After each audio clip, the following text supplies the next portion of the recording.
नमस्कार और आदाब दोस्तों। मैं हूं आशिकीन कुरैशी और आप देख रहे हैं जीपीएन 7 न्यूज। आज जीपीएन 7 की टीम पहुंची है मुंडा खेड़ा में, जहां रोजगार सेवक राजकुमार सिंह अमरोहा ब्लॉक से अपने घर आ रहे थे। रास्ते में ही एक बोलेरो कार ने उनको टक्कर मार दी और उस गाड़ी से उनको कुचल दिया, जिससे उनकी मौत हो गई। परिवार वालों का आरोप है कि उनकी हत्या की गई है, रंजिशन उनकी हत्या की गई है। पूरा मामला क्या था, उनके बेटे राजकुमार सिंह जी के बेटे आज हमारे साथ मौजूद हैं। जानते हैं पूरा ये प्रकरण क्या था। जी, ये पूरा मामला क्या था, कैसे उनकी डेथ हुई आपके फादर की? वो अमरोहा ब्लॉक से उनका आना जाना था, रोजगार सेवक थे।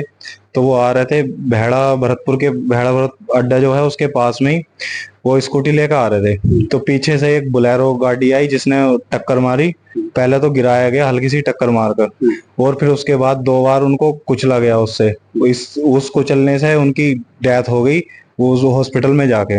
लेकिन इस बीच जो है मेरी माता जी चली गई थी साथ। उन्होंने पूछा थोड़ा सा कि क्या हुआ, तो उन्होंने यही बताया कि मैं आ रहा था, मेरी स्कूटी गिराई गई नीचे, और मैं जैसे ही फोन उठाने को हुआ तो गाड़ी मेरे मेरे पे दोबारा 2 बार उतारी गई। उनकी डेथ हो गई। फिर हम पैनेसिया हॉस्पिटल में लेके गए उनको, तो वहाँ डेथ हो गई थी, लेकिन रास्ते में हल्का सा सांस आ रहा था। फिर उसके बाद 31 तारीख को गंगा जी पकारे उस वो हुआ क्रियाक्रम जो भी होना था। फिर उसके बाद हमने थोड़ी अपनी इस तरह से छानबीन स्टार्ट की, कैमरे देखे वगैरह सब अमरोहा रोड के। ये तो अमरोहा रोड पे ये है पियो जीरखी से पीछे है। तो पापा जी जो है इकल्ले आ रहे थे स्कूटी से, लेकिन फुरकान है ये जीरखी से थोड़ा सा आ गई। तो उन कैमरों में स्कूटी थी और स्कूटी के पीछे थोड़ा सा ही गैप था, वो थी बुलेरो चल रही थी पीछे। शायद 16 सेकंड का होगा। 10 सेकंड पीछे बोलेरो के एक बाइक थी जिस पर 2 व्यक्ति बैठे थे। अगले ने हेलमेट लगा रखा था और पीछे उसने ढाटा बांध रखा था।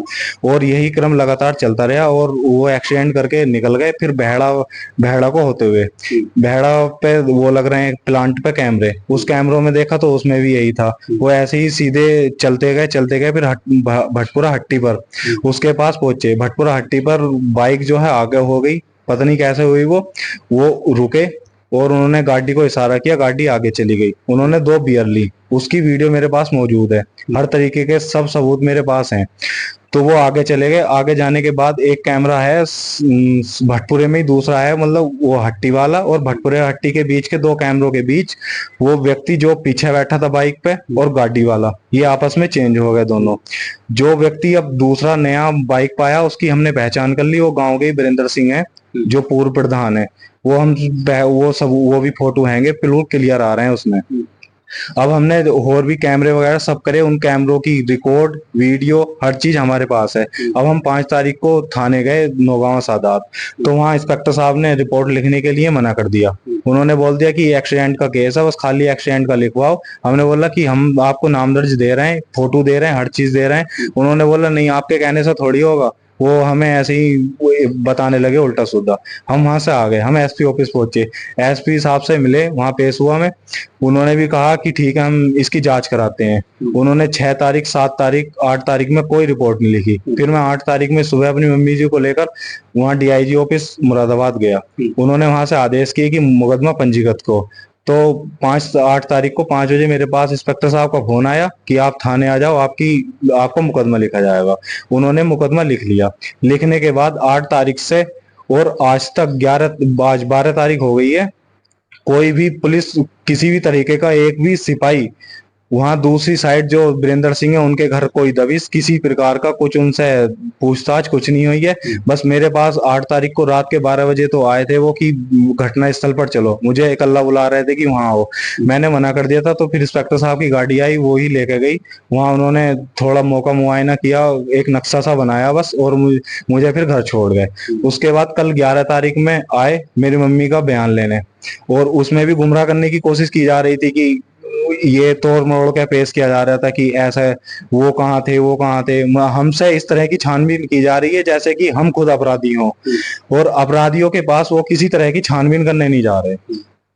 आपने जो स्वयं साक्ष्य जुटाए थे, खुद जांच की थी, जिसमें लोग दिख रहे हैं, आरोपी दिख रहे हैं, जिनको आप बताना कि इन्होंने ही मर्डर किया आपके फादर का, जो सारे सबूत जुटाया, वो जुटाकर आप जब पुलिस के पास गए, पुलिस की क्या भूमिका है, पुलिस क्या क्या इस पूरे मामले में कर रही है?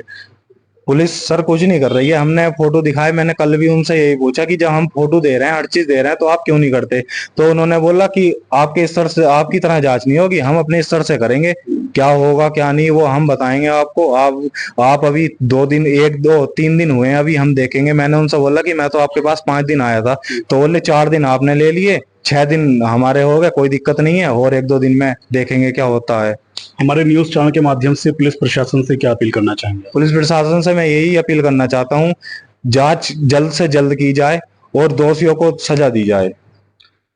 आपको बताते चलें कि पहले तो जी, और सर मेरी जान को भी खतरा है। लीजिए, एक अभी मैं खेत पर गया था कल, मैं उस दिन से लेके नहीं जा रहा हूँ, बस थोड़ा बहुत ही जाता हूँ, तो वहां से एक बाइक मेरे पीछे से बहुत तेज निकली। वो 2 जने बैठे थे और उन्होंने थोड़ी सी रोकने की कोशिश की, लेकिन आगे से खेत पे जो आने जाने वाले रहते हैं वो आ गए थे, तो वो आगे ले गए। इस तरह से मुझे भी अपनी जान का खतरा, मैं घर से बाहर नहीं जा पा रहा हूँ किसी भी काम के लिए।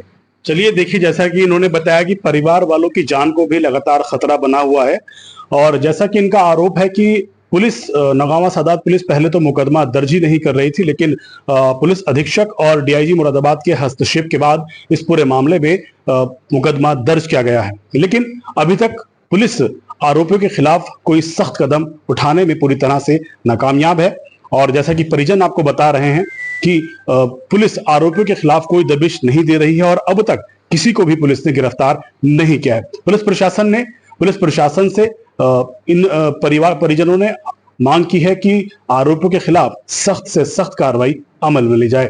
वीडियो जर्नलिस्ट नूर मोहम्मद के साथ आशिकीन कुरैशी, JPN 7।